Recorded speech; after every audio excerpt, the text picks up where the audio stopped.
Did you know that the United States suffered at least 147 mass shootings between January and April 2021? According to data from the GBA, a Washington-based non-profit organization. This just talking about shooting, not to mention accidents and incidents due to the misuse of a weapon. Arms control in the restriction of the development, experimentation, manufacturing, implementation, proliferation, or a use of a weapon. This restriction can occur both nationally and internationally through agreement between different countries.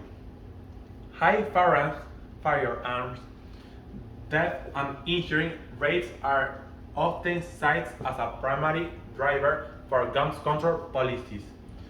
But mass shootings are not a distant memory in this country. In October 2017, 64 years old shooting Stephen Paddock shot into a crowd that was gathering in the Harvest Music Festival in Las Vegas. 58 people died and more than 500 people were injured. It was the deadliest mass shooting in modern American history. American unique relationship to guns ownership ensured as a right in it is constitutional. It's also the myth of an emotional and device debate over the meaning of these 27 words, which give its citizens the right to own guns, which has also, in the view of many critics, helped usher in the culture that sees its own people killed by armed citizens more than any other high-income country in the world. These are often mass shootings that reignited the debate over gun control in the United States and highlight its position as a global outlier.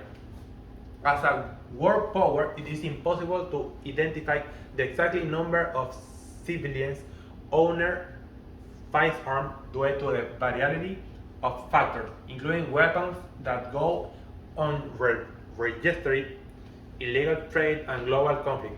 We do not know an exact number, and we do not know either an estimated in total of the aforementioned.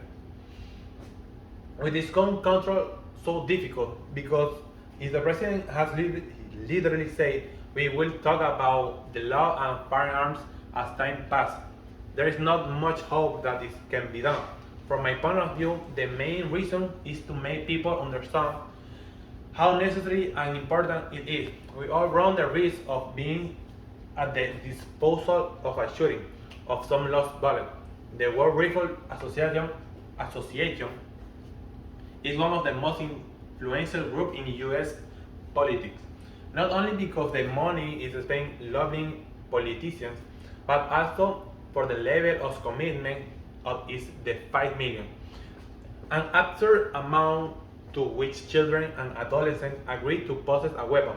An estimated of a number of families include at least 1,000 families. This means that at least in the minimum there is one weapon per family, and there must be at least one children or adolescent per family.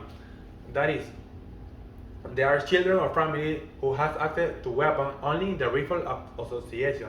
The dangers that the child run for waiting to be like his father or mother because they see an adult and they want to look like them. They pick a gun and they want to decide that they want to do what when they see an adult to do. And still there is no control, and I only speak for the example of the Rifle Association. Many other people excuse themselves by saying that they have weapons for their own safety. They say that the children they will never have access to them to the weapon, but they always have access to some way. The probability will always exist, and there is a proof of that. A call for actions is to generate march, pamphlets, and thoughts.